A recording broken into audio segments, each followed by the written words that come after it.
Diyos. Marami pong salamat, Ama. Nasapit namin ang oras ng banal na pagsamba namin. Salamat po. Hindi mo kami pinabayaan sa halos isang linggong paglalakbay namin. Nadama namin at nakita ng aming mga mata ang lahat ng kabutihan mo, ang pag-iingat o pagliligtas mo sa amin sa iba't ibang uri ng kapahamakan. Salamat ng marami, Ama, sa kabila po ng maraming mga pagsubok, mga hilahi, iba't ibang mga suliranin na nagsisilbing hadlang sa aming paglalakbay. Naroon ka, Ama. Ikaw ang umalalay at nagpalakas ng aming loob. Tinulungan mo kami para kami makapagpatuloy sa kabila po ng mabibigat na mga nararanasan sa buhay. Salamat po. Nananatili ang liwanag ng mga aral mo sa aming mga puso. Siyang patuloy naming sinusundan sa pamamagitan ng pagsasakatuparan sa buhay namin ng lahat ng iyong mga kautusan. Sinisikap namin na mabuhay, na ikaw ang aming nabibigyan ng kasiyahan. Opo, sa kabila ng aming mga pagsisikap, meron kaming nagawang mga pagkakamali, mga pagkukulang, at mga pagsalangsang. Maawa kang muli sa aming pagsamba ngayon. Linisin mo ang aming buong pagkatao. Patawarin mo na po ang iyong mga anak. Maawa kang tanggapin ang aming pagsamba. Pinupuri ka namin, aming Ama. Niluluwalhati ka po ng aming mga kaluluwa. Panginoong Hesus, ipamagitan mo po kami sa Ama. Salamat po, Panginoon, sa patuloy mong pagkalalay sa amin araw-araw, sa aming mga paglalakbay. Ikaw ang laging gumagabay sa amin. Lagi mong ipinagugunita sa amin ang aming mga pananagutan. Tinatanglawan mo ang aming mga puso sa panahon ng mga kaguluhan. Salamat, Panginoon, hindi ka nagsasawa. Tanggapin mo po kaming lahat. Tanggapin mo po ang aming mga pagpupuri. Sinasamba ka po ng iyong mga hitira. Maawa ka, Panginoon. Muli po matupad sa amin ang iyong pangako na sa aming pagtitipon, doroon ka sa aming kaligtaan. Muli mong basbasan kaming magkakapatid. Muli mong pagpalain ang aming mga abang kaluluwa. Ama, nakahanda na po kami tumanggap ng iyong mga aral, mga leksyon inihanay pa ng sugo sa mga huling araw at ng kapatid na Eranio Manalo kung sila'y nabubuhay pa. Mga aral mo na sinasariwa sa aming mga pagsamba para patuloy na magsilbing gabay at ilaw namin sa paglalakbay. Tulungan mo po kami na lubos na sumampalataya at patuloy na pasako sa iyong mga aral upang siyang maghatid sa amin sa kaligtasan. Malagi po kaming nakaugnay sa diwa at layunin ng pagsusuko mo sa mga huling araw. Sa pangalan po ng aming Panginoong Hesus.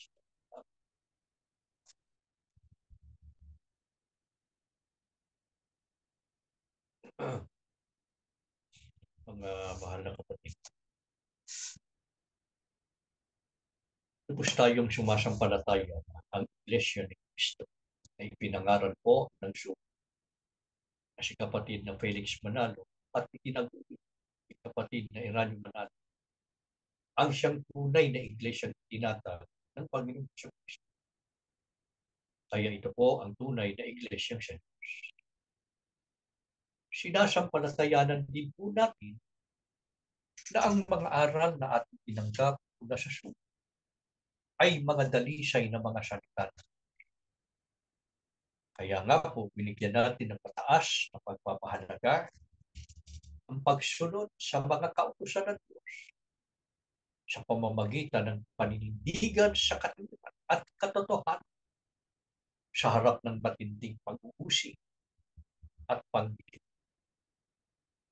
Ganap tayong nananalig na sa ganitong paraan ay mapatutunayan po natin sa Diyos na tayo ay mga tunay na kaanib sa Iglesia ni Cristo na may matibay na pag-asa sa kaligtasan. Bakit po tayo ganap na nagtitiwalang ang ating pagiging tunay na kaanib sa Iglesia ni Cristo ang magbibigay sa atin ng matibay na pag-asa sa kaligtasan? Sinasang-ayunan mo ba ito ng Biblia?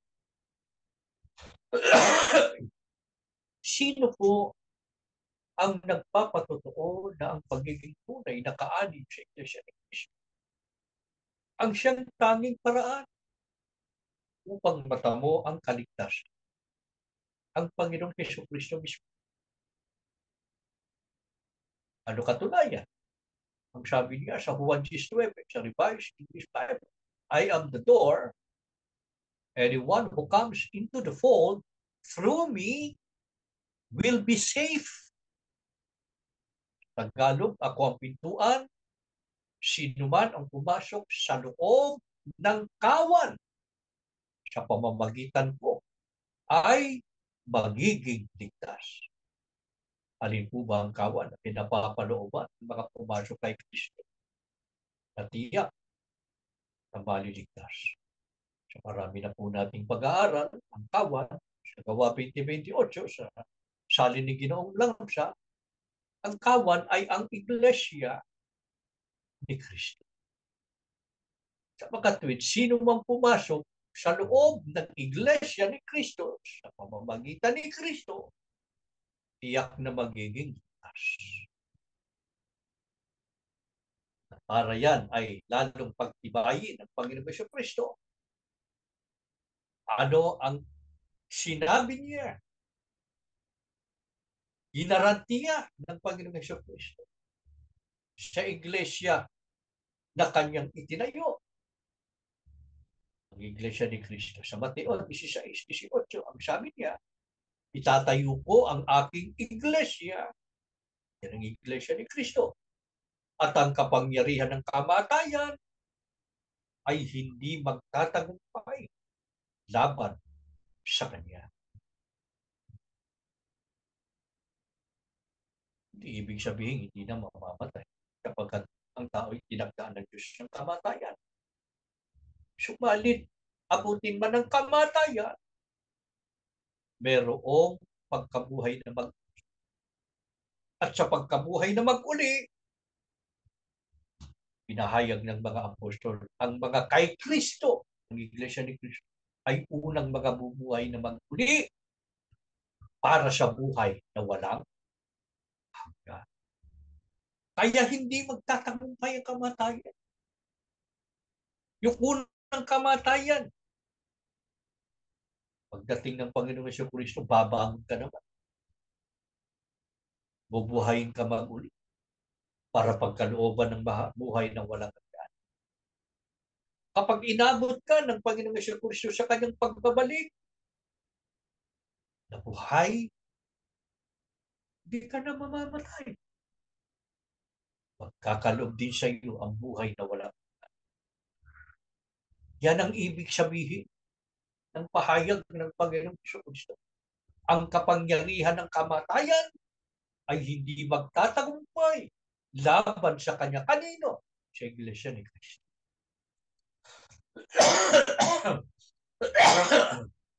Ibig po bang sabihin? Kapag ang tao'y kaanib na sa Iglesia ni Cristo, wala na siyang gagawin pa.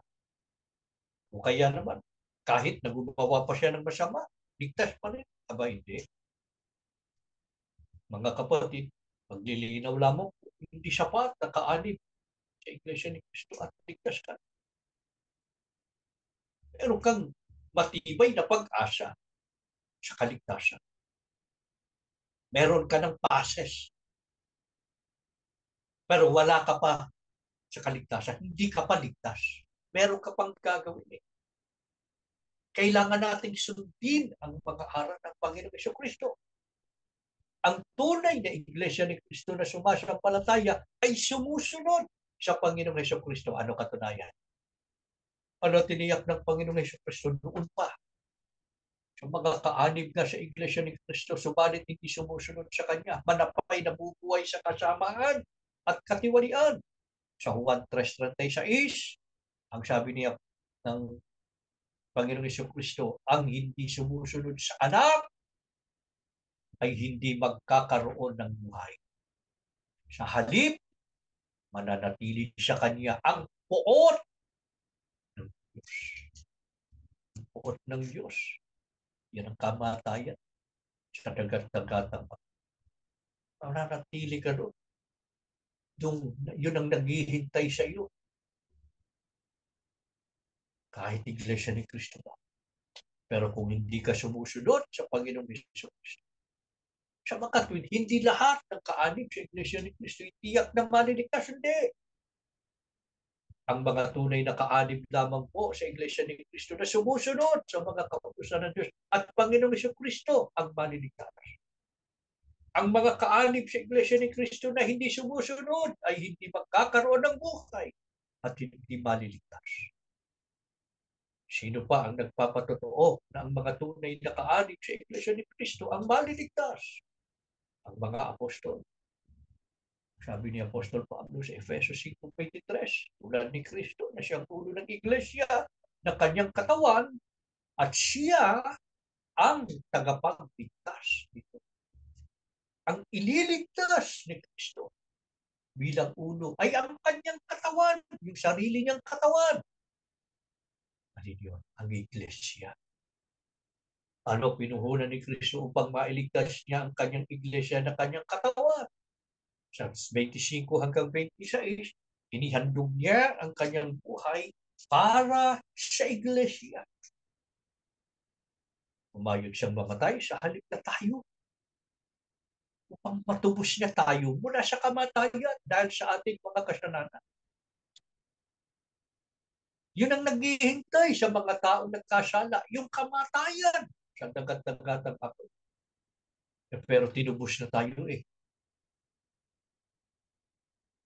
Sa halip na tayong dapat magbayad sa ating mga kasalanan, ang Panginoong Jesucristo na ang umako. Siya na ang nagbayad.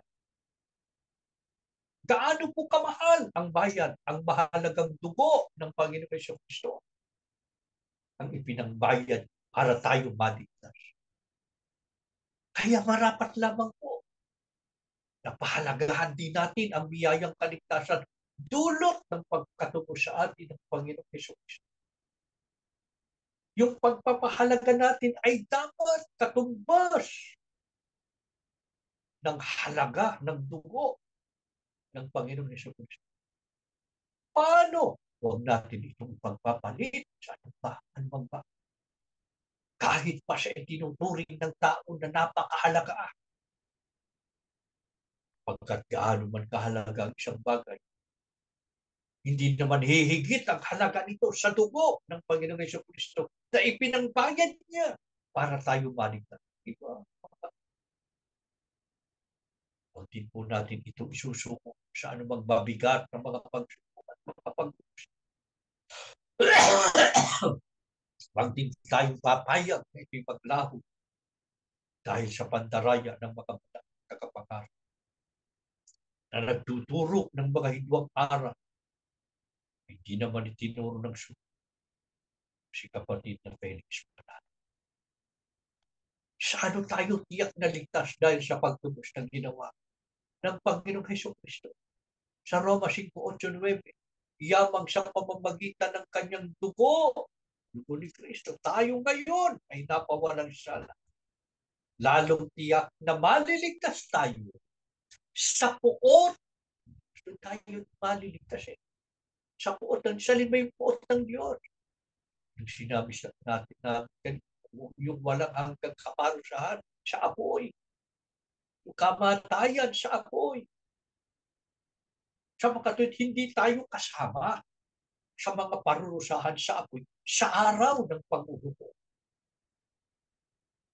Sino ang kasamang parurusahan sa apoy sa araw ng paghuhukom?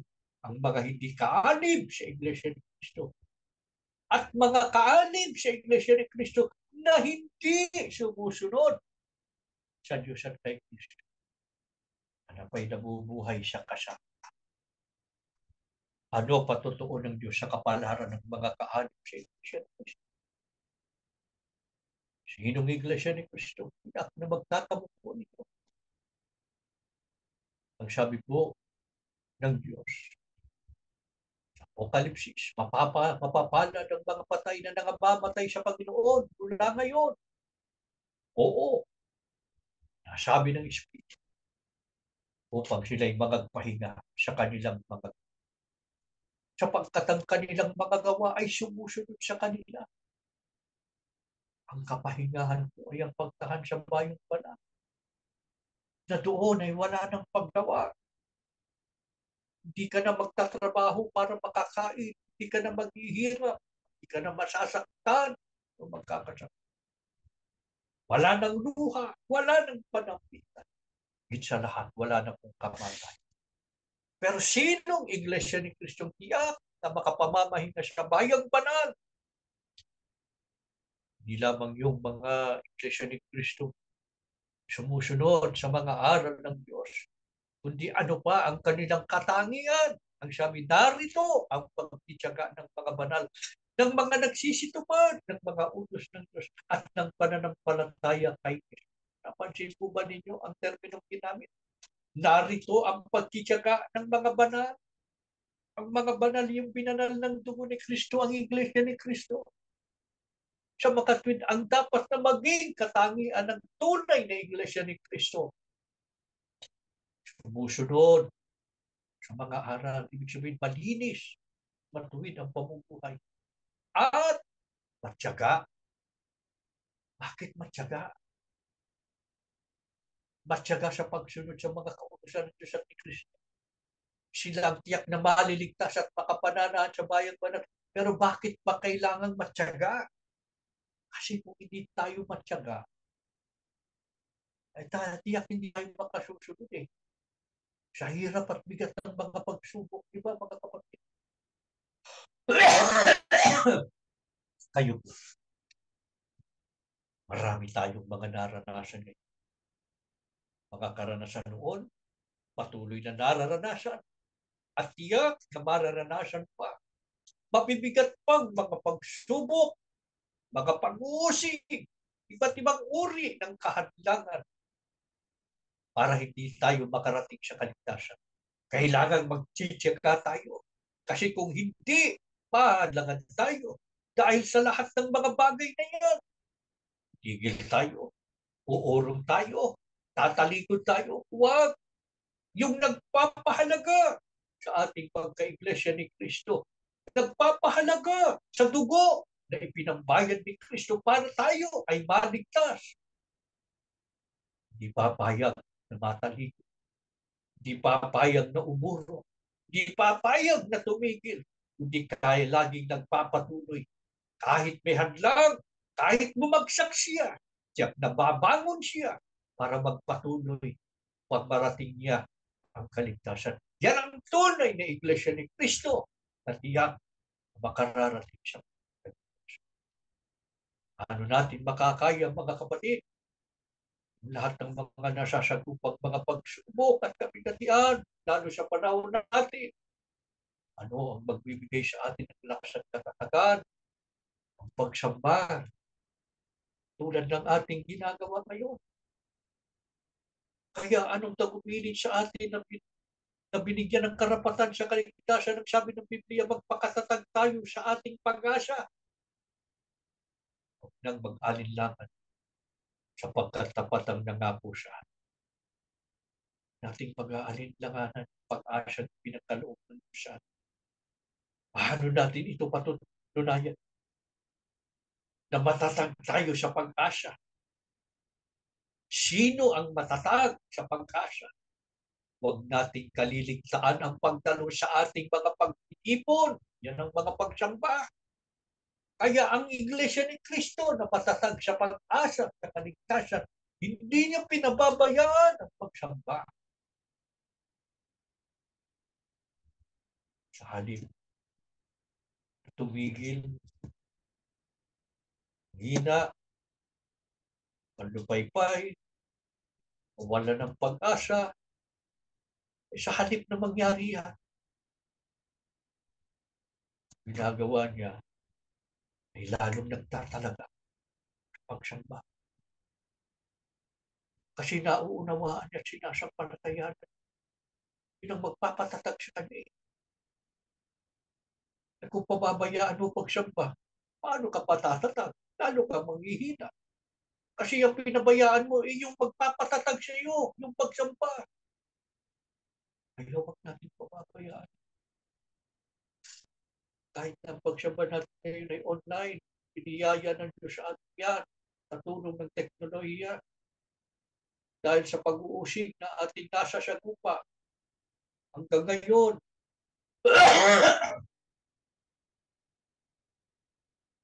salamat sa Ama. Lagi niyang ibinibigay sa atin ang paraan at pagkakataon. Kabila ng ating kalagayan.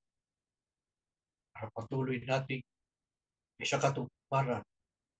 Ang pinakamahalagang pananagutan natin. Sambahin natin ang Diyos habang ano po kung mayroong mga nagpapabaya, ang sabi, palakasin natin ang loob ng isa't isa. Lalo na ngayong nakikita nating malapit ang araw ng pag. Nasampalataya po ba tayo mga kapatid? Na malapit na ang araw ng ating kaligtasan. Kung tayo lubos na sumasampalataya, malapit na ang pagbabalik ng Panginoon Hesus. Huwag nating pababayaan ang mga pagsamba. Kahit anong mangyari sa mundo at kahit anong pa ang ating maranasan. Susunod na linggo, Hulyo 21, 2024. Magpapasalamat tayo sa Diyos at sa Panginoon Hesus.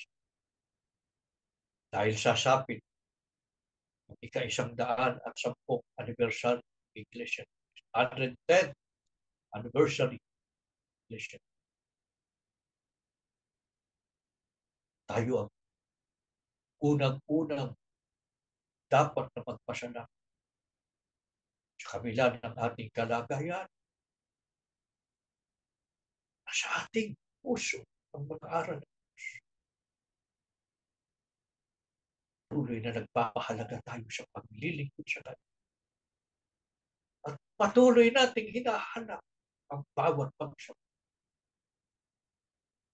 Yan ang katunayan na nanatili sa atin ang karapatan. Nanatili sa puso natin ang Espiritu ng Diyos. Nanatili sa atin makikisama ng Diyos at ng Panginoon. Kasi kung wala na sa atin ang Diyos at iniwan na tayo ng Espiritu, nalimutan na natin ang mga kaya lang natin na sinasampalatayanan yung mga aral at patuloy na ginagawa na sa puso natin nila. Pag iniwan tayo ng Espiritu Santo, kasamang maglalaho yun. Hindi na natin nahanapin ang mga pagsamba. Hindi na tayo magsisikap pang maging malinis. Wala na sa puso natin yung sisikap na marating ang kaligtasan. Pero bakit tayo hanggang ngayon ay narin? Sisikap natin magpatuloy sa paglilingkod sa Diyos. maliwanag na maliwanag sa puso natin ng mga aral na itinuro ng sugo at ng kapatid na Iranyo. Yan ang katunayan ng Iglesia ni Cristo tayo. Kaya huwag tayong makalilimot sa susunod na linggo. Balik tayo, sama-sama tayo magpasalamat sa Diyos. Dahil natamo natin ang pinakadakilang biyaya, pagiging kahari sa Iglesia ni Cristo. Ano po ang tagubilin sapagkat malapit nang dumating ang Panginoong Kristo. Sa Filipos, ang sabi ng Biblia, ipanaman ninyo sa lahat ang inyong kabutihang loob. Malapit nang dumating ang Panginoon. Ngayon, higit kailanman mga kapatid, ay lalo po na tayo ay dapat magpaalam, pagdamayan at magtulungan. Kaya kinang bawat isa sa atin, tayong lahat ay magkaagapay na nag-aalalayan hanggang sa marating na sama-sama ang kaligtasan. Paano po ang ating abang kalagayan ngayon? Ang marami ay nasa kagipitan at kahirapan dahil sa mahigpit na pag-uusig at mabigat na pagsubok ng pananampalataya. Baka mayroong nag-aalala tungkol sa kanilang buhay o sa kanilang pamilya kung paano makatatawid araw-araw ngayong napakahirap at napakasama na ng mundo. Ano tagubilin sa atin ng Diyos bilang mga anak niya? Ang sabi ng Biblia, huwag kayong mabalisa tungkol sa anumang bagay. Sa halip na mabalisa, ang sabi, hingin ninyo sa Diyos ang lahat ng inyong kailangan sa pamamagitan ng panalangin na may pagpapasalamat. Ano garantiya ng Diyos? Sabi ng Biblia, buhat sa hindi mauubos sa kayamanan ng Diyos. Ibibigay niya ang lahat ng inyong kailangan sa pamamagitan ni Kristo Jesus. Ano kailangan ninyo, mga kapatid? Kailangan ninyo sa buhay na ito makasasapat para sa iyong pangangailangan. Anong kailangan mo, kapatid? Kagalingan sa karamdaman, kaaliwan sa mga kalumbayan sa buhay. Ano ang kailangan po natin sa panatayanan natin ng Diyos? Ibibigay ng Diyos ang lahat ng ating kailangan sa pamamagitan ng Panginoong Hesus Kristo. Hindi lamang ang Diyos ang nakaantamay sa ating mga panalangin. Maging ang Panginoong Hesus Kristo ay naghihintay ng ating mga pagtawag sa Kanya para tayo ilapit niya sa Ama. Halina kayo, mga kapatid, lumapit na tayo sa Diyos, tapuspos ng pag-ibig at kaawaan. Binibigay namin sa inyo maikling sandali upang kayo mismo ang manalangin sa Ama. At sabihin na ninyo sa Kanya ang inyong mga pangangailangan. Isumbong po ninyo ang inyong mga kaabihan at mga pagdurusa. Tumayo na kayo, mga kapatid, na tayo mananalangin. Manaming Diyos, salamat po ng marami, Ama. Tinawag mo kami sa iyong iglesia. Karoon kami hindi lamang ng karapatan sa pagpili sa iyo. Di ang lalong mahalagay karapatan sa kaligtasan. Pananahanan sa bayang banal na iyong pinakam. Salamat po, Ama. Sa kabila po ng mahigpit na pagsubok, pananampalataya, pag-uusig na hindi namin sukat akalaing aming masasagupa. Hanggang ngayon, nakatatayo pa rin kami matatag sa pananampalataya. Nakapagpapatuloy sa paglilingkod sa iyo. Lahat po ng ito, Ama, inikilala at sinasampalatayanan namin awa at pag-ibig mo sa amin. Salamat po. Di mo kami pinababayaan at sa aming mga pagsamba. Lagi ka naming nasusumpungan. Lagi naming nadarama ang iyong banal na espiritu. Lagi mong nililingap ang aming mga kaluluwa. Halika pa, Ama, sa piling ng iyong mga anak. Dalawin mo kami, bawat isa.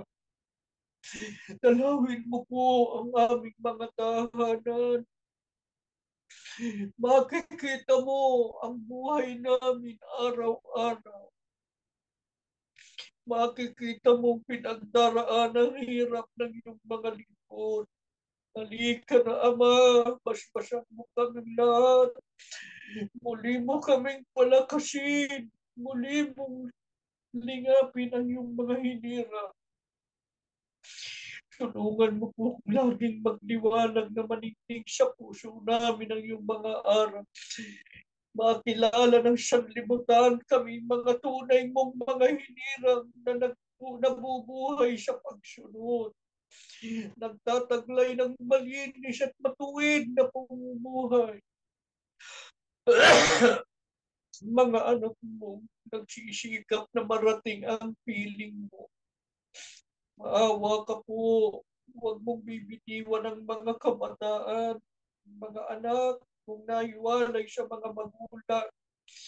Lalo dahil sa matinding pag-uusig, lalo kanilang kailangan. Tulungan mo pong manatili kaming lahat nagkakaisang patatag na sumusunod sa iyo. At patuloy na itinataguyod ang mga paglilingkod. Hindi kailanman pababayaan ang mga pagsamba. Ipunin mo po kaming lahat, mga magulang at mga anak. Isama mo kaming lahat sa iyong karga. Panginoong Yesus, ipapagitan mo po kami sa Ama. Patuloy mo kaming alalayan at palakasin. Patuloy mo pangunahan ang aming mga paglalakbay para wala nang maligaw, wala nang madaya. Makita mo kaming lahat na nagpapahalaga sa aming pagka-iglesia ni Cristo. Patuloy namin ipagpauna mga bagay na espiritual na siyang maghahatid sa amin sa kaligtasan. Ama, hindi namin nalilimot italangin ang mga anak mong patuloy na inuusig at kinigipin. Lalong-lalo na po ang naiwang pamilya ng kapatid na Iranyo Manan.